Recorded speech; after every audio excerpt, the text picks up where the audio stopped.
ஊதிய உயர்வு கேட்கவில்லை. எங்களுடைய தகுதிக்கு உரிய ஊதியத்தை தான் நாங்கள் கேட்கிறோம். நாங்கள் ஒரு தமிழ்நாட்டுடைய தலைமுறையாக ஒவ்வொரு வருடமும் நாங்கள் உருவாக்கி வெளியில் கொடுத்துக்கிட்டு இருக்கோம். ஆனால் எங்களுக்கு இதுதான் நியாயமா? இந்த அரசு எங்களை அழைத்து பேசணும், முதல்வரையா எங்களை அழைத்து பேசணும்.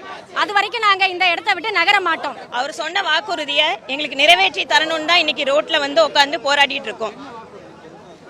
சம வேலைக்கு சம ஊதியம். எங்களுக்கு 2009க்கு முன்னாடி பணியில் உட்கார்ந்தவங்களுக்கு அடிப்படை ஊதியம் கூட தராங்க. 2009ஆம் ஆண்டு ஜூன் 1ஆம் தேதியிலேருந்து வேலைக்கு வந்தவங்களுக்கு அடிப்படை ஊதியத்தில் குறைச்சி தராங்க 5200.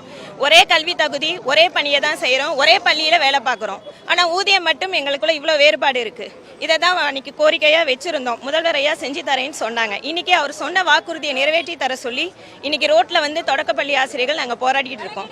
இதற்கு முதல்வர் ஐயா சீக்கிரம் எங்களுக்கு ஒரு நல்ல பதில சொல்லுவாங்கன்னு அவர் மேல உள்ள நம்பிக்கையில நாங்க தொடர்ந்து இன்னும் இங்க போராடிட்டு இருக்கோம். எங்களுடைய போராட்டம் இன்னும் தொடரும் வெற்றி பெறும் வரை. தீர்வுக்காக தான் இங்க நிக்கிறோம். முதல்வர் ஐயாரோட முடிவு நல்ல முடிவா வரணும். முதலமைச்சர் எங்களை கூப்பிட்டு பேசுவாங்கங்கிற நம்பிக்கையில தான் இங்க நின்றுட்டு இருக்கோம். கண்டிப்பா எங்களுடைய போராட்டம் வெற்றி பெறும்.